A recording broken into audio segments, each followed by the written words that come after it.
মার্কিন মানবাধিকার প্রতিবেদনে ভিত্তিহীন তথ্য তুলে ধরা হয়েছে।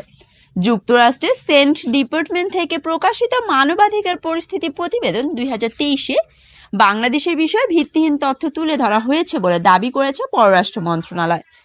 আজ বৃহস্পতিবার পররাষ্ট্র মন্ত্রণালয়ে এক সংবাদ সম্মেলনে এবং দাবি করেছে মন্ত্রণালয়ের মুখপাত্র শেরি সাবরিন বলেন, আমরা যতই চেষ্টা করি না কেন পৃথিবীর কোথাও মানবাধিকার পরিস্থিতি শতভাগ নির্ভুল নয়। বাংলাদেশ সরকার দেশের জনগণের মানবাধিকার পরিস্থিতি সমুন্নত রাখার আপ্রাণ চেষ্টা করছে। প্রধানমন্ত্রী শেখ হাসিনার নেতৃত্বে বাংলাদেশের মানবাধিকার পরিস্থিতির উল্লেখযোগ্য উন্নতি হয়েছে।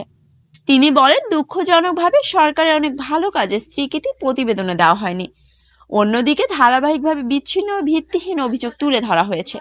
মার্কিন মানবাধিকার প্রতিবেদনের সমালোচনা করে পররাষ্ট্র মন্ত্রণালয়ের মুখপাত্র বলেন, প্রতিবেদনটিতে বেশিরভাগ ক্ষেত্রে ধারণা ও ভিত্তিহীন অভিযোগের কথা বলা হয়েছে। এসব ধারণা ও অভিযোগ স্থানীয় ও আন্তর্জাতিক এনজিওদের কাছ থেকে নেওয়া হয়েছে এবং এসব এনজিওর অনেকেই যুক্তরাষ্ট্র অর্থায়ন করে থাকে।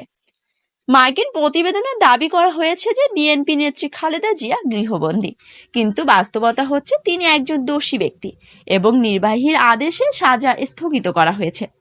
তিনি বলেন, আরেক জায়গায় মার্কিন প্রতিবেদনে আইন শৃঙ্খলা বাহিনীর কিছু ক্ষেত্রে অতিরিক্ত শক্তি প্রদর্শন করছে বলে উল্লেখ করা হয়েছে, কিন্তু বিএনপিও তাদের রাজনৈতিক সহযোগিতা যে ভাঙচুর ও সমঝোতা করেছে সেটি উল্লেখ করতে ব্যর্থ হয়েছে।